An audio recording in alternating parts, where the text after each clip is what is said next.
Hola, mi nombre es Valeria Gómez. El día de hoy, junto con mis compañeras, siendo estudiantes de la Universidad de la Integración de las Américas, conocidas por sus siglas de UNIDA, estamos en la Facultad de Gestión, específicamente en la carrera de Contaduría Pública, segundo año, cuarto semestre.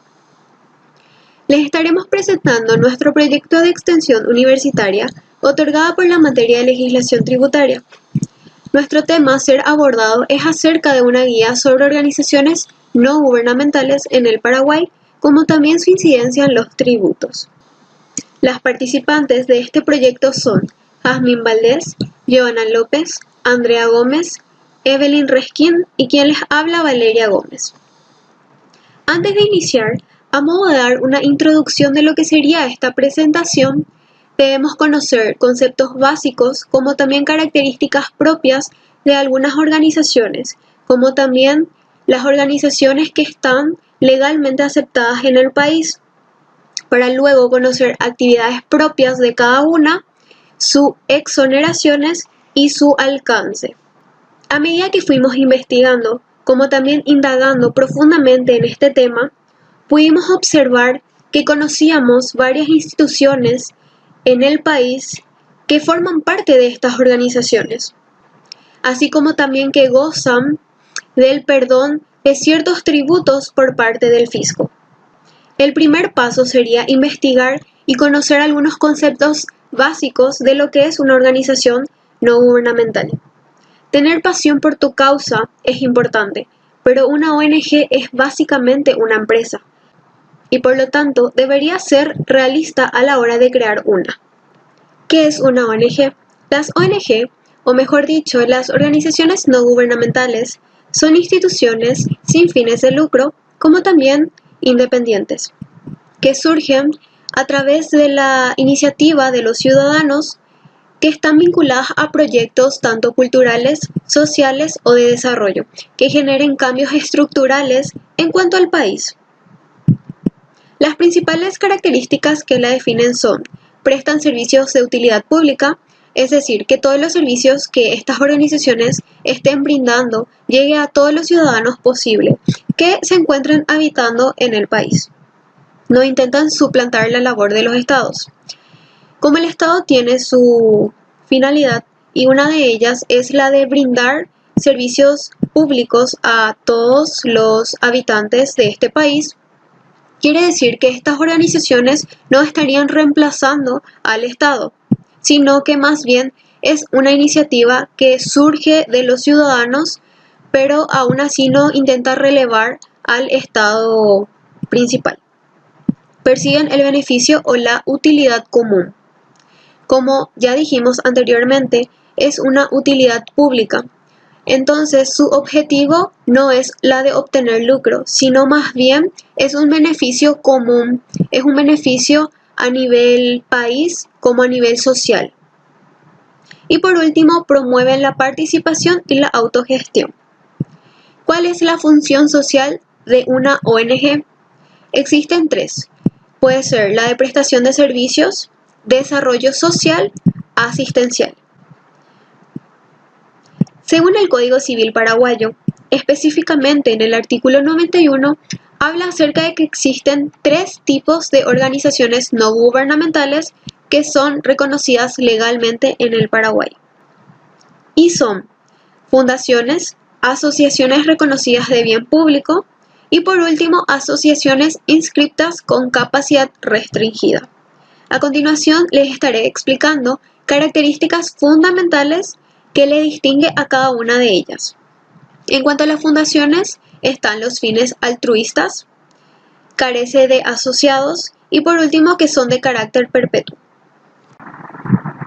En cuanto a fines altruistas, se refiere a que estas organizaciones brindan sus servicios sin obtener un beneficio propio. En cuanto a carece de asociados, quiere decir que cuenta con pocos miembros y por último que son de carácter perpetuo, quiere decir que estas organizaciones están creadas para durar mucho tiempo. Siguiendo con las asociaciones reconocidas de bien público, como su mismo nombre lo indica, tiene por objeto el bien común.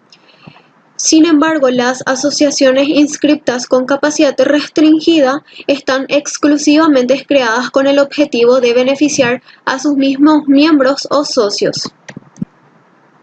Aquí tenemos algunos ejemplos. En cuanto a las asociaciones de bien común, como bien dijimos, estas brindan sus servicios para todo el público en general. Aquí tenemos dos ejemplos como el Colegio Politécnico y por último una asociación de bien común denominada Asociación El Camino, en la cual es una comunidad terapéutica para el tratamiento de adicciones. Siguiendo con las asociaciones con capacidad restringida, como dijimos anteriormente, estas organizaciones se centran más bien en beneficiar a sus propios miembros, a sus propios socios. Y aquí tenemos dos ejemplos. Está la Asociación Rural del Paraguay y por último la Asociación de Industriales Gráficos del Paraguay. Siguiendo con fundaciones, esta es similar a las asociaciones de bien común con respecto a que brindan servicios para todo público en general. La diferencia está en que esta posee dos características diferentes, que sería la de que carece de pocos miembros y por último el de carácter perpetuo. Aquí tenemos dos ejemplos, que está la Fundación Paraguaya y la Fundación Principios de Vida. Las actividades propias de creación de las ONG. Para un entendimiento mejor y correcto en cuanto a lo que es la exoneración y el alcance de la misma, es necesario comprender primeramente las actividades de cada entidad. De acuerdo al texto de la ley, las actividades propias de creación de las entidades son aquellas propias de su fin u objeto de constitución. En otras palabras, la finalidad para la que fueron creadas. No debemos confundir las actividades principales con las actividades secundarias de estas organizaciones. Por más que esas actividades secundarias vayan de acuerdo a la obtención de recursos, no se debe confundir con las acciones principales o el fin que tienen estas entidades. Aquí podemos observar varios ejemplos en cuanto a lo que es las entidades y sus actividades. A continuación, mi compañera Jazmín Valdés le estará informando acerca del segundo paso. Hola, mi nombre es Jazmín Valdés y el segundo paso para empezar una ONG es conocer qué tributos afectan a las ONG en el Paraguay. En las ONG surgen diferentes preguntas como también dudas. Es por eso que queremos hacer 4 aclaraciones muy importantes y que debemos de tener en cuenta al momento de iniciar con los trámites de una ONG. Primeramente debemos de conocer que en las organizaciones de las ONG están exoneradas de impuestos. Eso quiere decir que están exoneradas de básicamente 3 impuestos que son muy importantes, que vamos a ir viendo más adelante. La ley tributaria da una condición a estas organizaciones, que es básicamente definirlas como organizaciones sin fines de lucro, es decir, que no tienen una finalidad de generar ganancias como otras organizaciones, y que estas excedentes y utilidades no deben ser distribuidas a sus asociados, es decir, que no se pueden tocar, ya que el fin es otro, que es ayudar y conseguir donaciones para la causa al cual ellos están aplicando. El segundo, estas entidades deben de inscribirse en el RUC. ¿Qué quiere decir el RUC? El RUC es el Registro Único Contribuyente.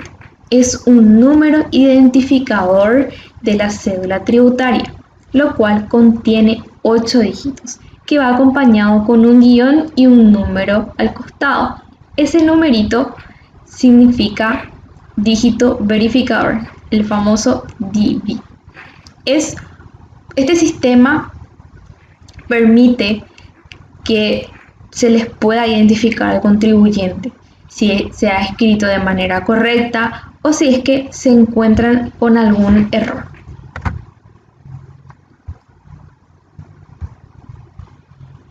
Si las entidades contienen actividades en las que fueron grabadas, deben de seguir con todas las disposiciones legales establecidas en las normas contables, como por ejemplo la ley tributaria.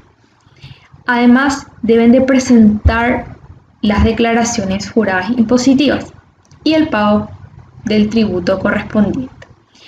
Las declaraciones juradas son básicamente la descripción de todo lo que posee una persona, ya sea una persona física como también jurídica. En este caso, las entidades forman parte de la característica de las personas jurídicas. Es por eso que deben de presentar la declaración jurada de todos sus bienes, ya sean inmuebles o no.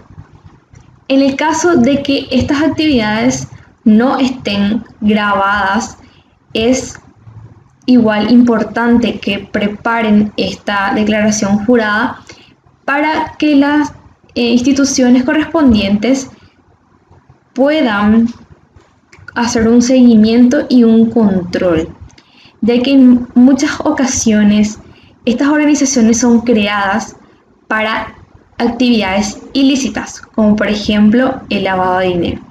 Es por eso que conjunto la SEP y la CEPRELAT están en constante control a estas entidades a fin de poder evitar el lavado de dinero. Como al principio lo mencionaba, que las ONG están exoneradas de impuestos, hacía referencia al IRASIS y al IVA. El IRASIS es el impuesto a la renta de la actividad comercial, industrial y de servicio.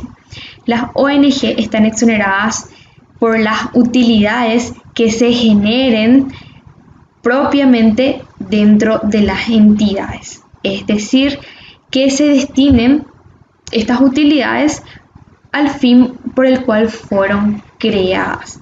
Es decir, que también no se pueden distribuir estas utilidades o los excedentes que se genere dentro de un determinado periodo.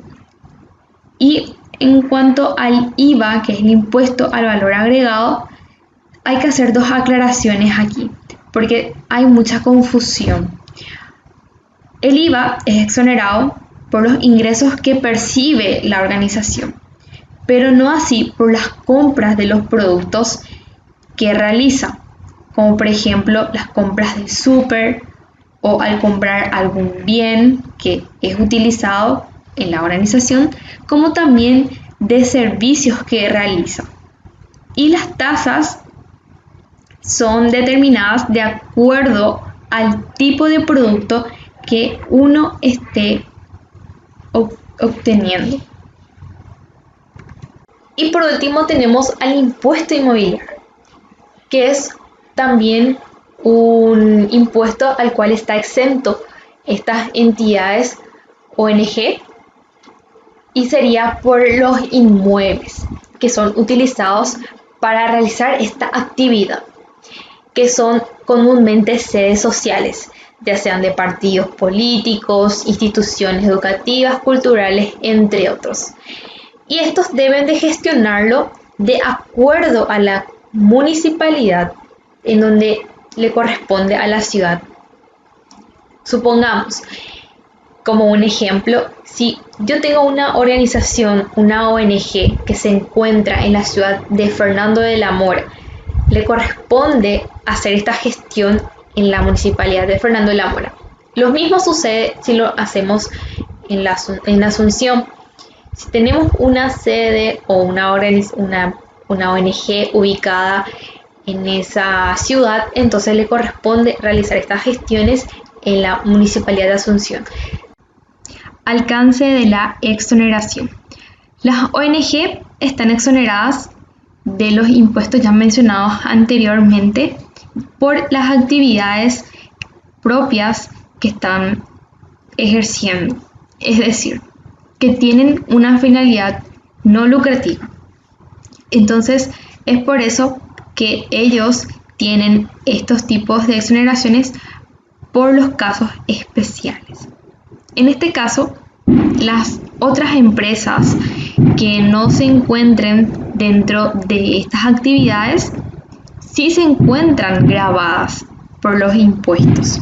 Es decir, si hay empresas que tengan alguna actividad secundaria, como también de forma empresarial, ya sea en los diferentes sectores, como pueden ser productivos, comercial, industrial o prestación de servicios, si se encuentran gravados por estos dichos impuestos. A continuación, mi compañera va a continuar con la presentación. Hola, mi nombre es Andrea Gómez y yo les estaré hablando sobre las disposiciones reglamentarias a modo de facilitar y aclarar los alcances de la exoneración. Aquí podemos observar algunas de las actividades consideradas como propias de las entidades a efectos tributarios. Y estas son las donaciones de cualquier naturaleza, los pagos de cuotas de asociados, los aportes de organismos nacionales e internacionales, las cooperaciones nacionales e internacionales, las colectas públicas, las subastas y demás actividades. Entidades sin fines de lucro, efectos de la nueva ley tributaria. Con respecto a los impuestos para las entidades sin fines de lucro, no ha habido cambios, ya sean en estos casos las religiosas, las asociaciones, federaciones o entidades similares que tienen el fin de la asistencia sanitaria o de beneficencia a personas, ya sean de escasos recursos o personas que no tienen una ayuda del Estado. Partidos políticos, sindicatos y los gremios empresariales. Impuesto a la renta empresarial y el IVA mantienen estas exoneraciones a dichas entidades siempre y cuando no tengan el propósito de obtener lucro a partir de los fondos recaudados para dichas entidades, porque estos fondos tienen que ser netamente para la ayuda de la sociedad. Importante, también las entidades sin fines de lucro continuarán sujetas a las disposiciones tributarias y mantendrán las obligaciones formales que los demás contribuyentes, como se estableció en la Ley 2421 en el año 2004, siendo responsables solidariamente respecto al pago del IVA, siempre y cuando adquieran bienes o servicios sin exigir la documentación legal pertinente. Las donaciones recibidas por las entidades. En los casos de percepción de donaciones, las entidades deberán expedir un recibo legal individualizando al donante, es decir, el nombre del donante o de la empresa el cual donó, el monto o valor a ser donado y el destino a ser donado. También debe solicitarle al donante, cuando se trate de bienes tangibles, es decir, dinero, el comprobante de venta correspondiente, siempre que el donante sea un contribuyente. Muy importante. Cuando los donantes sean de difícil individualización por tratarse de colectas públicas o similares, la entidad emitirá el referido recibo a nombre de la persona encargada de su captación, precisándose claramente la situación en el campo correspondiente al concepto de la operación. También es muy importante que las entidades sepan que los contribuyentes del impuesto a la renta, para poder realizar las donaciones a las entidades, los mismos tienen que solicitar a las entidades la exhibición y copia del reconocimiento de la Secretaría de Estado de Tributación, a efectos que los contribuyentes mismos y donantes puedan imputar como deducible del impuesto el monto de las donaciones que se realizan. Asimismo, que los contribuyentes del impuesto a la renta que realizan las donaciones a las entidades. A continuación, la compañera Joana López. Buenas, soy Joana López. Yo le estaré hablando acerca de las obligaciones de los contribuyentes del impuesto a la renta que realizan donaciones a las entidades, así como también de las donaciones entregadas por las entidades, los ingresos, egresos, las retenciones y finalmente le estaré comentando acerca de la responsabilidad solidaria. Iniciemos por las obligaciones de los contribuyentes que realizan donaciones a las entidades. Al realizar las donaciones de dinero solamente se podrá realizar mediante un cheque.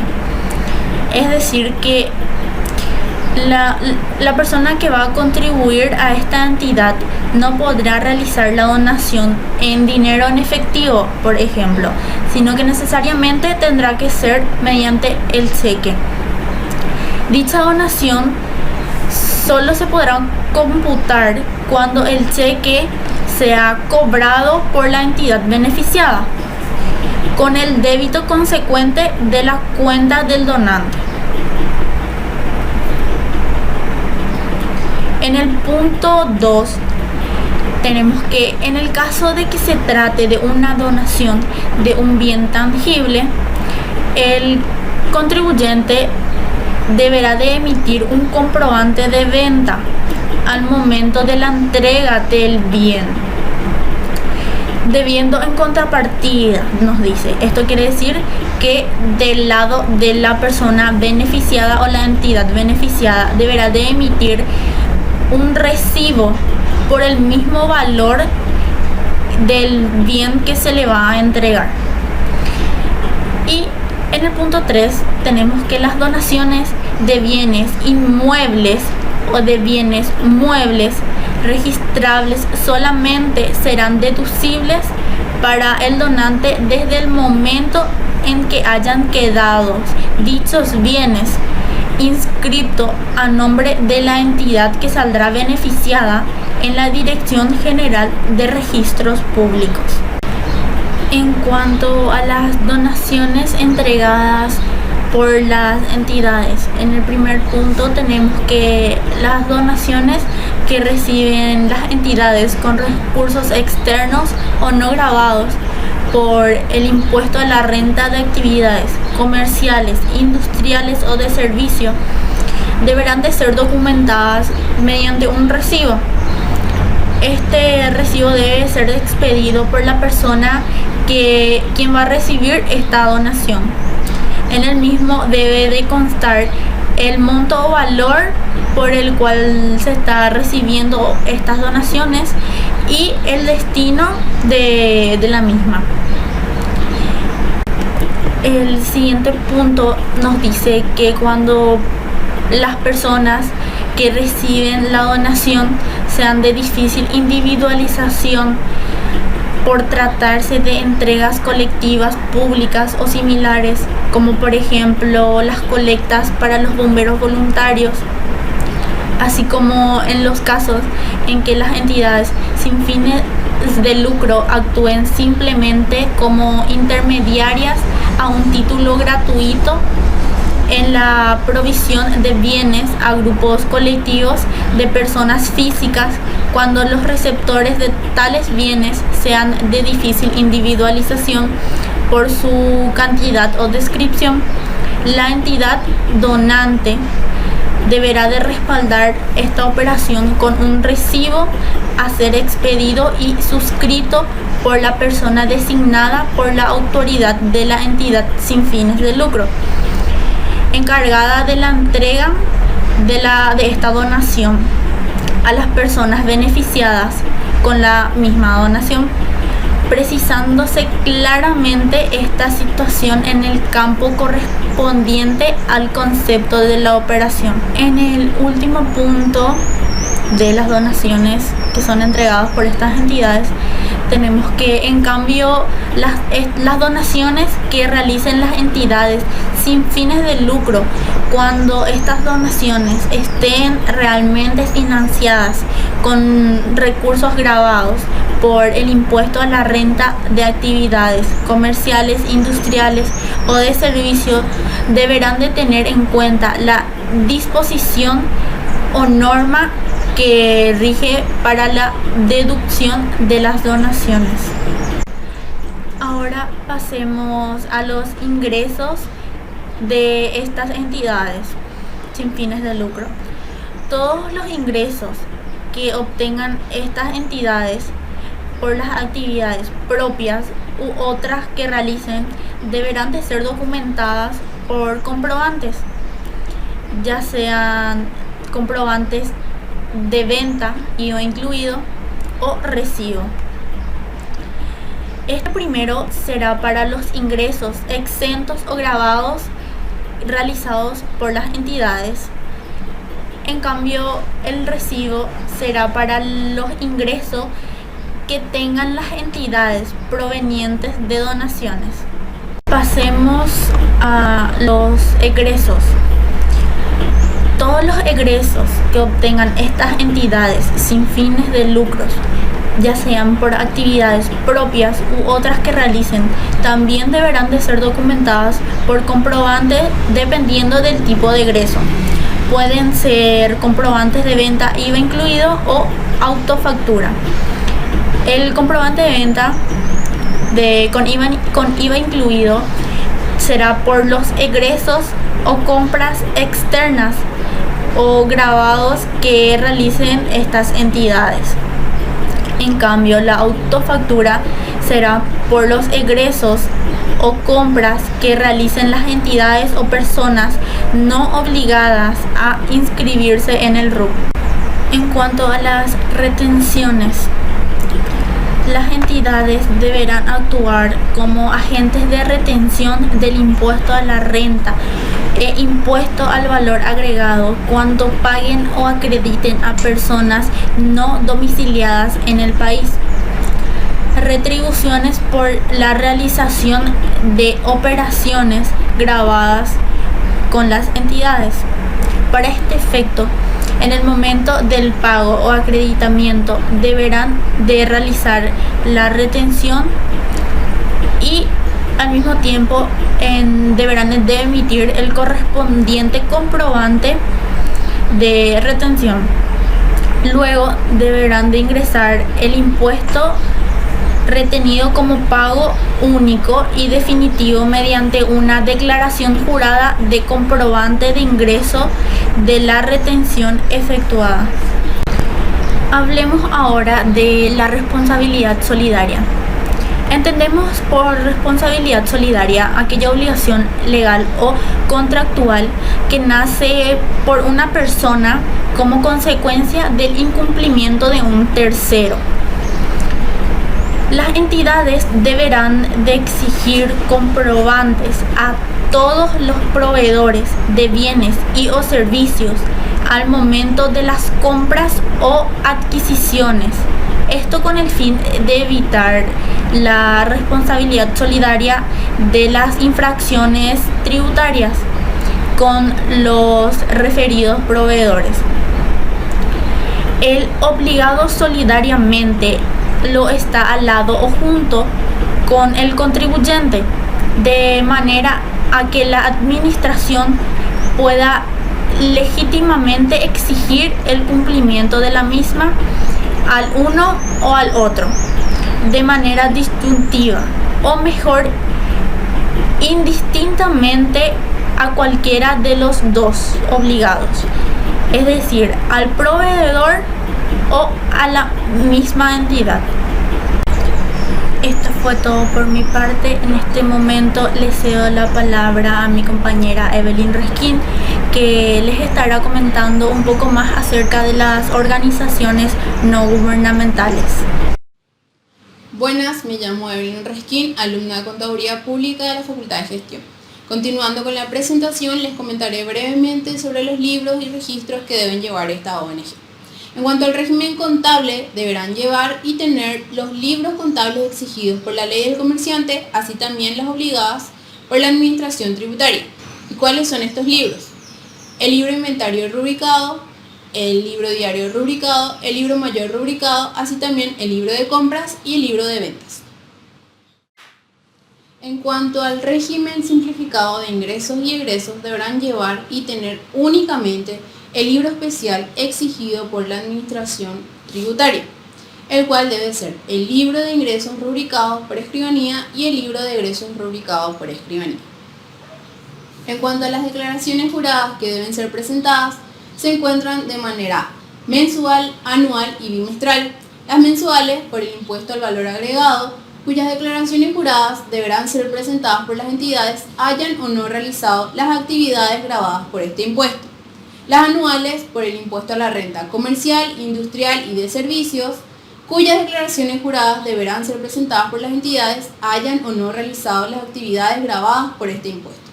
Y por último se encuentran las bimestrales, por anticipos a cuenta del impuesto a la renta comercial, industrial y de servicios, cuyas declaraciones juradas deberán ser presentadas únicamente por las entidades que hayan realizado las actividades gravadas por este impuesto y solo si en el último ejercicio cerrado haya resultado un impuesto líquido de la declaración jurada anual. En este momento les presentaré el paso 3, en el cual debemos informarnos acerca de las normativas que rigen a las ONG. Según la Ley 125/91, se presentan exoneraciones en cuanto al impuesto a la renta y el impuesto al valor agregado, en los artículos 14 y 83 de la misma. Están exoneradas por las siguientes rentas las entidades religiosas, por los ingresos provenientes del ejercicio del culto, así como las celebraciones religiosas, bautismos, el diezmo, entre otros. Así también están exoneradas las entidades de caridad, de beneficencia, las instrucciones científicas, artísticas, culturales, gremiales, las federaciones, fundaciones, entre otros. Así también los partidos políticos que están legalmente reconocidos, así también entidades educativas de enseñanza básica, media, técnica, terciaria y universitaria, reconocidas por el Ministerio de Educación y Cultura, siempre que estas entidades sean sin fines de lucro. Cuando estas entidades sin fines de lucro realicen otras actividades que se vean afectadas por los impuestos vigentes, que tengan carácter permanente y habitual y estén organizados de manera empresarial en el sector productivo, comercial, industrial o de prestación de servicios, quedarán sujetos a los impuestos que inciden exclusivamente sobre estas actividades, quedando exentas sus demás actividades. Sin embargo, estas entidades sin fines de lucro que se encuentren exoneradas por los presentes impuestos, ya sean impuesto al valor agregado o impuesto a la renta, tendrán responsabilidad solidaria respecto a las omisiones y evasiones de los impuestos que se perpetren cuando adquieren bienes y servicios sin exigir la documentación legal pertinente. Haciendo un breve resumen, tenemos que en cuanto al impuesto a la renta comercial, industrial y de servicios, tenemos las exoneraciones en cuanto a las utilidades de las actividades propias de esta entidad, siempre que estén destinadas al fin por el cual se les creó. En cuanto al impuesto al valor agregado, IVA, tenemos exonerado solamente el IVA incluido a las ventas, no así el IVA incluido a las compras, ya que estas entidades deben asumir como un costo el IVA incluido a la compra. De esta manera concluyo la presentación.